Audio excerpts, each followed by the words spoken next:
Yes breaking news చూస్తున్నాం. ఈ మధ్య కాలంలో యువత గంజాయికి బానిసలు అవుతున్నారనడానికి ప్రధాన కారణం మనం చూసుకున్నట్టయితే గంజాయి ఎక్కడ పడితే అక్కడ దొరకడం అనేది చెప్పుకోవచ్చు.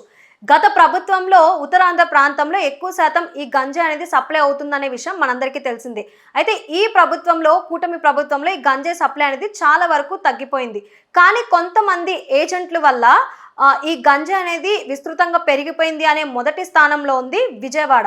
ఈ నేపథ్యంలో ఏజెంట్ల వల్ల విజయవాడ నగరం మొత్తం విచ్చలవిడితనంగా ఈ గంజాయి అనేది సప్లై అవుతుంది.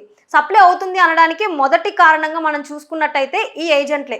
అయితే ఈ ఏజెంట్లు అసలు ఎలా మారుతున్నారని మనం చూసుకున్నట్టయితే ఫస్ట్ గంజాయి వాడే వాళ్ళు స్టూడెంట్సే ఈ ఏజెంట్లుగా మారుతున్నారని అయితే తెలుస్తుంది. ఈ ఏజెంట్లు ఎవరైతే ఉన్నారో వాళ్ళ తోటి విద్యార్థులకు ఆ తోటి స్టూడెంట్స్ కూడా ఈ గంజాయిని అమ్మడం అనేది జరుగుతుంది అండ్ వాళ్ళు కూడా వాడడం అనేది జరుగుతుంది. అయితే అసలు ఈ గంజాయి కొనడానికి వాళ్ళు డబ్బుల కోసం ఏం చేస్తున్నారని మనం చూసుకున్నట్టయితే కొన్ని దొంగతనాలే కానీ లేకపోతే పిక్ పాకెట్సే కానీ లేకపోతే చిల్లర దొంగతనాలకైతే పాల్పడుతున్నారనమాట.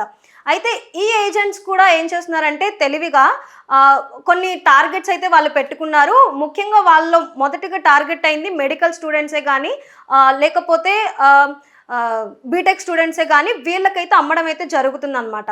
అలాగే విజయవాడలో మనం చూసుకున్నట్టయితే రైల్వే స్టేషన్ ప్రాంతంలో ఎక్కువగా ఈ గంజాయి బ్యాచ్ ఉంటూ జనాల మీద దాడి చేస్తున్న సంఘటనలు అయితే రోజు రోజుకు పెరిగిపోతున్నాయి.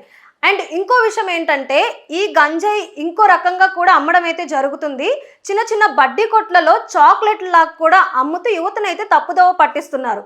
సో మన ఈ మొత్తం అంశం మీద మనం చూసుకున్నట్టయితే అసలు పోలీసులు కఠిన చర్యలు తీసుకోవాలని అయితే తెలుస్తుంది. అసలు పోలీసులు ఎలాంటి చర్యలు తీసుకుంటారో కూడా చూద్దాం.